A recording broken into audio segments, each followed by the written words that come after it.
మొత్తం కర్త కర్మ క్రియ ఆయనే అంటూ, అంటే లిక్కర్ స్కామ్ అనే మాట అనలేదు, లిక్కర్ వ్యవహారాలకు సంబంధించి ఆయనే చూసుకుంటారని విజయసాయిరెడ్డి ఎప్పుడైతే చెప్పారో తర్వాత ఇమీడియట్గా ఆయనకు నోటీసులు ఇచ్చారు, విచారణ రమ్మన్నారు. అసలు నేనెందుకు రావాలి అంటూ ఆయన మాట్లాడడం, మొత్తానికి ఇప్పుడు ఆయన అయితే మాయమైపోయారు, పరారైపోయారు, ఎక్కడున్నారో తెలియదు కసిరెడ్డి రాజశేఖర్. అంటే ఇక్కడ ఇప్పుడు విజయసాయిరెడ్డి గారి మీద అంతా ఫోకస్.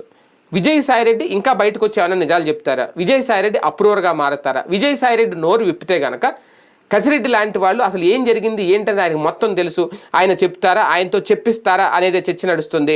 వాస్తవానికి గతంలోనే మార్చి 28వ తేదీనే విచారణకు రమ్మంటూ అప్పట్లో అంతకుముందు 25వ తేదీన పోలీసులు నోటీసులు ఇచ్చారు. ఆ నోటీస్ మీద కసిరెడ్డి స్పందించలేదు. 29న విజయవాడలోని సిట్ కార్యాలయంలో హాజరు కావాలంటూ కసిరెడ్డి తల్లికి 2వ నోటీస్ ఇచ్చారు. అయితే ఆ నోటీస్ మీద కూడా స్పందించలేదు. కసిరెడ్డి లిక్కర్ స్కామ్తో తనకు సంబంధం లేదని కారణం చెబితే విచారణకు వస్తా అంటూ మెయిల్ చేశారు.